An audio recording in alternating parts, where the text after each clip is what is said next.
காலை நேர பிரதான செய்திகளின் ஊடாக நர்மதா சிறில் முதலில் தலைப்பு செய்திகள்.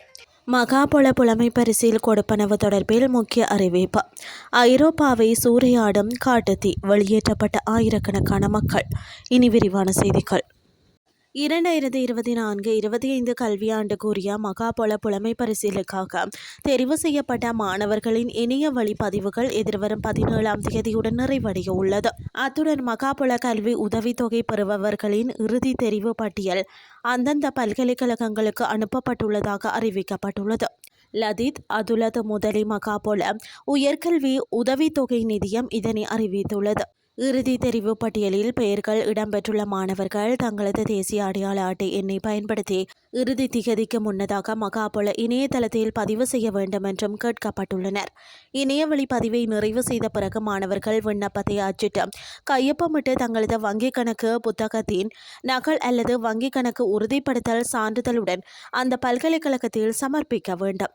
கல்வி உதவித்தொகை கொடுப்பனவுகள் விண்ணப்பதாரரின் பெயர், இலங்கை வங்கி மற்றும் மக்கள் வங்கி ஆகியவற்றில் பராமரிக்கப்படும் தனிநபர் சேமிப்பு அல்லது நடப்பு கணக்கில் மட்டுமே வரவு வைக்கப்படும் என்று மகாபல நிதியம் மேலும் தெரிவித்துள்ளது. இதற்கிடையில் 2024-2025 மகாபல கல்வி உதவித்தொகை தேர்ந்தெடுக்கப்படாததை எதிர்த்து மேல்முறையீடு செய்ய விரும்பும் மாணவர்கள் தத்தமது பல்கலைக்கழகங்கள் மூலம் தங்கள் மேன்முறையீடுகளை சமர்ப்பிக்க வேண்டும். பல்கலைக்கழகங்கள் அத்தகைய மேன்முறையீடுகளை 2026 அக்டோபர் 15 அன்றோ அல்லது அதற்கு முன்னரோ பல்கலைக்கழக மானியங்கள் ஆணைக்குழுவிற்கு அனுப்ப வேண்டும் என்று கோரப்பட்டுள்ளது.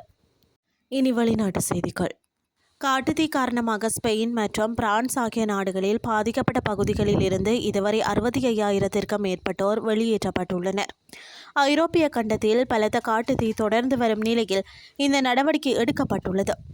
இது குறித்து ஸ்பெயினின் மாட்ரிட் பிராந்தியத்திற்கான அரசாங்க பிரதிநிதி பிரான்சிஸ்கோ மார்டின் ஊடக அறிக்கையொன்றை வெளியிட்டுள்ளார்.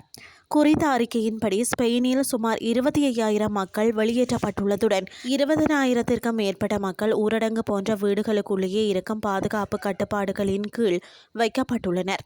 அதோடு தென்மேற்கு பிரான்சில் ஜிரோண்ட் பிராந்தியத்தில் ஏற்பட்ட காட்டுத்தீ காரணமாக கடந்த 2 நாட்களில் மட்டுமே 44,000க்கும் மேற்பட்ட மக்கள் கட்டாயமாக வெளியேற்றப்பட்டுள்ளனர்.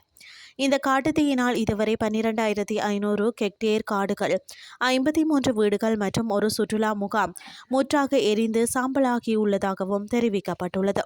இத்துடன் செய்திகள் யாவும் நிறைவடைகின்றது. அடுத்த இரவு 8:30க்கு எதிர்பாருங்கள். நன்றி.